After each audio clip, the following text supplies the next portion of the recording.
ಬೆಂಗಳೂರು ಹೊರವಲಯದ ಆನೇಕಲ್ ತಾಲೂಕಿನ ಜಿಗಣಿ ಪೊಲೀಸ್ ಠಾಣೆ ವ್ಯಾಪ್ತಿಯಲ್ಲಿ ಭಾರೀ ಡ್ರಗ್ಸ್ ಜಾಲವನ್ನು ಪೊಲೀಸರು ಭೇದಿಸಿದ್ದಾರೆ. ಕೋಳಿ ಆಹಾರ ಸಾಗಿಸುತ್ತಿದ್ದ ಲಾರಿಯಲ್ಲಿ ಸುಮಾರು 1,25,00,000 ರೂಪಾಯಿ ಮೌಲ್ಯದ 250 ಕೆಜಿ ಗಾಂಜಾವನ್ನು ಜಿಗಣಿ ಪೊಲೀಸರು ವಶಪಡಿಸಿಕೊಂಡಿದ್ದಾರೆ.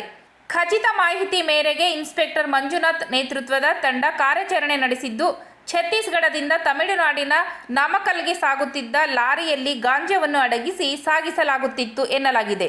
ಕೋಳಿ ಆಹಾರದ ಚೀಲಗಳ ಮಧ್ಯೆ ಅಚ್ಚುಕಟ್ಟಾಗಿ ಗಾಂಜಾ ಪ್ಯಾಕೆಟ್ಗಳನ್ನು ಮರೆ ಮಾಡಲಾಗಿದ್ದು, ಮಧ್ಯದಲ್ಲಿ ಲಾರಿಯನ್ನು ಒಡಿಶಾದ ಜೈಪುರ ಭಾಗಕ್ಕೆ ತಿರುಗಿಸಿ ಬಳಿಕ ಬೆಂಗಳೂರು ಕಡೆಗೆ ತರಲಾಗುತ್ತಿತ್ತು ಎಂದು ಪೊಲೀಸರು ತಿಳಿಸಿದ್ದಾರೆ. ಬೇಗೂರು ಕೊಪ್ಪ ರಸ್ತೆಯಲ್ಲಿರುವ ಬೇಕರಿ ಬಳಿ ಆರೋಪಿಗಳು ಚಹಾ ಕುಡಿಯಲು ಲಾರಿ ನಿಲ್ಲಿಸಿದ್ದ ವೇಳೆ ಪೊಲೀಸರು ದಾಳಿ ನಡೆಸಿದ್ದು, ಪರಿಶೀಲನೆ ವೇಳೆ ಭಾರೀ ಪ್ರಮಾಣದ ಗಾಂಜಾ ಪತ್ತೆಯಾಗಿದೆ. ಪ್ರಕರಣಕ್ಕೆ ಸಂಬಂಧಿಸಿದಂತೆ ಬಿಹಾರ ಮೂಲದ ರಾಮಾಯಣ್ ಯಾದವ್ ಮತ್ತು ಸಬೀರ್ ಖಾನ್ ಎಂಬುವವರನ್ನು ಬಂಧಿಸಲಾಗಿದ್ದು, ಪ್ರಮುಖ ಆರೋಪಿಗಳಾದ ವಿನೋದ್ ಸಿಂಗ್ ಮತ್ತು ಬಾಬುಗಾಗಿ ಪೊಲೀಸರು ಶೋಧ ಮುಂದುವರಿಸಿದ್ದಾರೆ. ಜಿಗಣಿ ಪೊಲೀಸ್ ಠಾಣೆಯಲ್ಲಿ ಪ್ರಕರಣ ದಾಖಲಾಗಿದ್ದು, ಮತ್ತಷ್ಟು ತನಿಖೆ ನಡೆಯುತ್ತಿದೆ.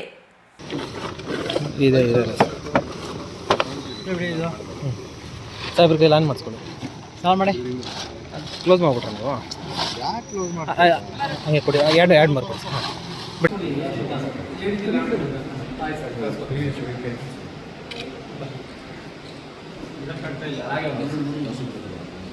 ಬೇಗ ತಗೊಳ್ರೆ ಯಾರು ಇರೋಕ್ಕಾಗ್ತಾ ಇಲ್ಲ.